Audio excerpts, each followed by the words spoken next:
Se sei fermo da tempo sullo stesso punteggio, è perché ti mancano le conoscenze per progredire. Noi di Mattoscacco abbiamo creato la prima accademia di scacchi online per migliorare comodamente da casa. Vienici a trovare e scegli il corso più adatto alle tue esigenze. academy.mattoscacco.com. Buongiorno a tutti amici di mattoscacco.com, continua il nostro inseguimento in questo torneo Norway Chess, torneo che sta vedendo protagonisti tra i 10 probabilmente giocatori più forti al mondo, e ci sta stupendo veramente Anand, che sta facendo un ottimo torneo. Oggi è riuscito ad ottenere una patta che però vale come vittoria, adesso fra poco lo andrò a spiegare, e questo attualmente è l'attuale classifica. Attualmente, mentre sto registrando questo video, Carlsen sta ancora giocando, ha una posizione leggermente favorevole con un pedone in più, ma potrebbe anche finire patta, quindi Anand potrebbe veramente prendere il volo, ma andiamo a vedere la sua bellissima partita. Bene, dunque andiamoci a vedere questa partita, ci mettiamo dal lato dei neri perché Anand ha giocato con i neri. Ricordiamo che Anand è stato sia campione del mondo, ma che comunque continua ad essere ai vertici, e io personalmente penso che sia più difficile rimanere sempre ai vertici per lungo tempo che magari ti va bene quella volta diventi campione del mondo. Quindi veramente un ottimo giocatore da non sottovalutare, e in questo torneo veramente ci sta offrendo belle emozioni. Ha giocato contro Ghiri e è finita patta. Secondo le regole di questo torneo una partita non può finire patta, devono andare a un Armageddon, che è una partita da 10 minuti dove il nero in realtà ha qualche minuto in meno, e dato che ha questo handicap, se la partita dovesse finire patta poi in realtà vince il nero. Quindi hanno pattato, sono andati a questa Armageddon dove è una partita rapid, andremo a commentare questa partita rapid e in realtà ho già spoilerato il risultato, la partita finirà patta e quindi il punto comunque andrà al buon Anand. Andremo a vedere, in realtà 1,5 punti se non mi sbaglio rispetto ai 3 della vittoria, ma comunque sia andiamo a vedere. B3 viene giocato da Ghiri, D5, apertura piuttosto insolita, forse anche per uscire subito dalla teoria. C5 e 3, A6 per rendere inoffensivo questo alfiere, quindi evitare poi il cambio, no? Tipico della Nizzo indiana. Questa è una sorta di Nizzo indiana un pochettino a specchio. Cavallo C6, alfiere 2, cavallo F6 a rocco corto, e un po' come nella scorsa partita di Mamediarov, se tu mi lasci il centro io inizio ad occuparlo, ed è così che Anand spinge in D4, mossa che si può fare torre 6, e ora andiamo a giocare G6. L'idea è quello di chiaramente mettere l'alfiere in fianchetto, diciamo questo principio generale che se in questo momento io andassi a giocare per esempio un E6 andrei a chiudere questo alfiere, e giocare E5 con il re ancora al centro potrebbe essere rischioso, perché dopo una serie di cambi, dopo queste catture potrebbero seguire scoperte o cose poco convenienti, e se con la catturo col pedone C, il pedone E comunque potrebbe risultare debole. Quindi G6 è la scelta sicuramente più saggia. Cattura con il pedone, e a questo punto il pedone si trova qui fortissimo che chiude l'alfiere e allo stesso tempo impedisce anche al bianco di controllare il centro. C3. Ghiri dice: Anand, devi fare qualcosa con questo pedone. Ci sono due possibilità: D3 che schiaccerebbe ancora di più il bianco, oppure la cattura. Qual è secondo te la mossa migliore? Da un punto di vista scacchistico D3 probabilmente è la più interessante. Questo alfiere deve ritirarsi in F1. È anche vero che un pedone così avanzato poi è difficile da difendere, potrà essere facilmente accerchiato dai pezzi del bianco, e nel giro di 5-10 mosse quel pedone potrà cadere.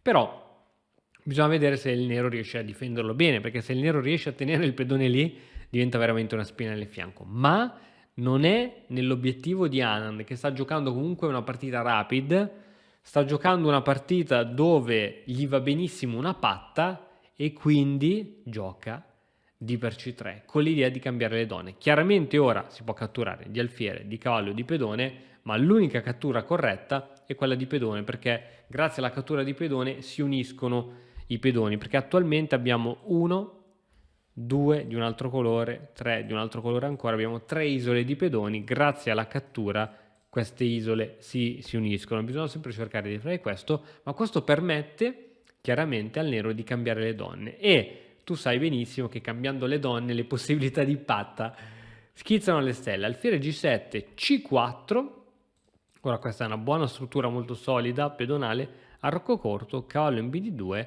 e alfiere F5 per sviluppare anche l'ultimo pezzo e iniziare a portare le torri verso il centro. Cavallo in F1, andando a riposizionare probabilmente questo cavallo verso E3, dove può dare fastidio a questo alfiere. Torre in F28, il cavallo va veramente in E3 e qui il buon Anand ci ragiona un attimino e poi dice: ma sai cosa ti dico? Io quell'alfiere per il momento lo lascio lì, cavallo in D7. L'idea è quello di far guardare i due alfieri e quello di semplificare. Ripetiamo che se Anand dovesse pattare, vince, quindi va benissimo così. Infatti iniziano un po' di cambi. Il bianco non se la sente di catturare perché andrebbe più velocemente verso un finale, anche se rovinerebbe la struttura del bianco, però magari il bianco può consolidare con E6 oppure può andare a spingere, quindi restringere ancora di più il campo d'azione dei propri pezzi. Quindi il bianco non se la sente, gioca cavallo in D4. Ora sì che però c'è qualcosa da minacciare, dopo si guadagnerebbe anche un pedone. Alfiere in E4, F3 minacciando questo alfiere, e ora mossa veramente interessante. Sembra che questo alfiere non possa andare più da nessuna parte, questo alfiere è perso, ma cavallo C5 scopre l'attacco della torre sul cavallo, quindi ok, tu mi prendi l'alfiere, io ti prendo il cavallo, ti sei rovinato magari anche la struttura di pedoni, semplifico il gioco ulteriormente, quindi sono contento. Cavallo si toglie da questa possibilità e quindi ora, visto che l'alfiere è praticamente perso, alfiere per C2 semplificando, C per C2. E adesso che cosa giocheresti adesso col nero? Qui in queste posizioni bisogna essere molto precisi, perché una mossa sbagliata potrebbe veramente far cambiare l'esito della partita. Ti verrebbe forse di manovrare qualcuno di questo cavallo, ma dove in realtà non ci sono troppe idee. Questo cavallo sembra che stia bene qui, magari ti verrebbe voglia di iniziare a spingere un po' questi pedoni, ma prima di fare tutto ciò devi assicurarti che il tuo avversario non possa avere controgioco. E quindi qui la bellissima A5 che controlla la casa in B4, evitando che questi pedoni possano dare fastidio a questi cavalli. Quindi A5, ottima mossa.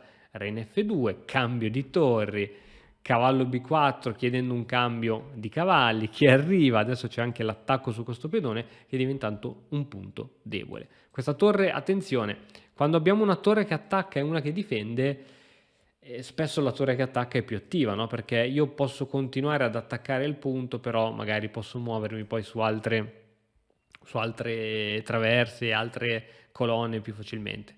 Re in F6, centralizzare il re, cosa sempre importante. Re in E6, E6, F4, Re in E7, un po' di manovre, alfiere in F3, attenzione che ora l'alfiere punta su B7 che è tenuto dal cavallo, torre in D8 chiedendo il cambio di torri che non viene eseguito dal bianco perché ha tutta l'intenzione del mondo di evitare ulteriori cambi. B6, questo pedone si toglie, G3, partita molto chiara, no? È chiaro che i giocatori stanno muovendo velocemente, quindi per noi comuni mortali è sempre molto più facile vedere queste partite dell'Armageddon. Alfiere G2 e adesso Anand cerca di forzare qui sull'ala di re. Ha la maggioranza, 4 pedoni contro 3, quindi i principi generali ti dicono di muovere, di spingere i pedoni laddove hai la maggioranza, però prima si è assicurato di bloccare il gioco ad ovest. Quindi H6, l'idea di H6 è quello di spingere G5, cercare di provocare una rettura, perché secondo te, domanda da $1 milione, quale fra questi pedoni è il candidato ad andare a promozione? Sicuramente il pedone E, anche se è molto difficile, quindi l'idea magari è cattura, cattura, cattura e poi c'ho il pedone E libero per andare a promozione. Alfiere F3, G5, H4 e a questo punto mi inviti a nozze su innanzitutto uno scacchino e poi spinta del pedone chiudendo tutto, e ora arriverà probabilmente anche H5 a breve, si richiede un cambio di torri e qui si temporeggia. Qui sono un pochettino di manovre più o meno comprensibili, cercando di migliorare la situazione. Si capisce che il nero è in una buona situazione e anche il motore, e concordo su questo, meno 2.17 per il nero, Ma si fa fatica a capire perché d'altronde questa torre fa veramente un ottimo compito difensivo, evita gli scacchi da dietro, evita di attaccare i pedoni deboli. È difficile migliorare la situazione. L'unico modo che avrebbe probabilmente il nero, andiamo avanti di qualche altra mossa, l'unico modo sarebbe probabilmente quello di cambiare le torri, ma attualmente non si vede come.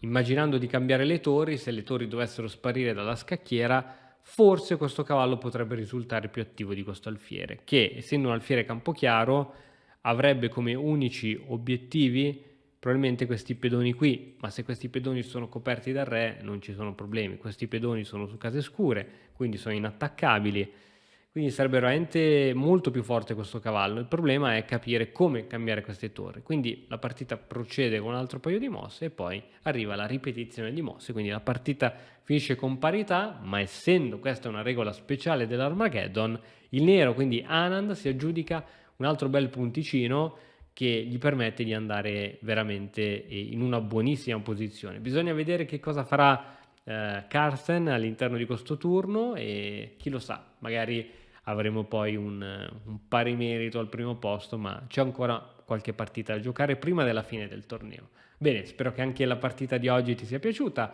Come al solito ti invito a seguirci qui sul canale di Matto Scacco, ad iscriverti e noi ci vediamo presto. Ciao!